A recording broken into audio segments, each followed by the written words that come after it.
রাস্তার মধ্যে রিলসটা বানায় আইছি। মানে রিলস বানাইতে না বানাইতে দুনিয়ার মানুষ জমা গেছিলো, মানে ভিডিও কইরা দেখাইতে পারি না, তোমরা যতটুকু পারছি ততটুকু দেখাইছি।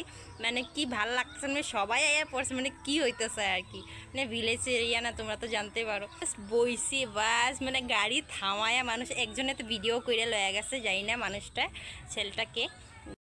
এইখানে দেখো আমার ফটো লোয়া কমপ্লিট হয়ে গেছে। এখানে আমার মেয়ের লোয়া হইতেছে, ওর অ্যাকাউন্টে ছাড়বো। তো এই দেখো অল্প দেখায় দিছে, এরমভাবে আমার লোয়া হয়েছিল। এই দেখো এইখানে আমি দেখতেছো কিরম লাগতেছে বলো তো আমার। এখানে দেখো ফটোগ্রাফির লিগাই যে এই মেয়েটারে হায়ার করছি। এই যে মেয়েটা টমেটো বাগানে চুরি করছে, এই মেয়েটা টমেটো বাগানে চুরি করছিল, যে এই মেয়েটে হায়ার কইরা আনছি। এখানে দেখো আমার মেয়েরা তো একদম অসাধারণ লাগতেছে। ওয়াও লাভলি, বাবা একটা ধৈর্য ধরে থাকো। আর এখানে দেখো ফটোর লিগে লইছে, আর আমার সময়ও ইয়া হয়ে গেছিলো, বৃষ্টি আইতাছে, আর হের সময়ও দেখো এখন বৃষ্টি ফুটা পড়তেছে। দেখো গাইস দেখতেছো কিরমভাবে আমরা ফটো লইতেছি। এখানে আমার সময় তো বহুত জোরে জোরে আইছিল। দেখো এতটুকু দেখাইতেছি।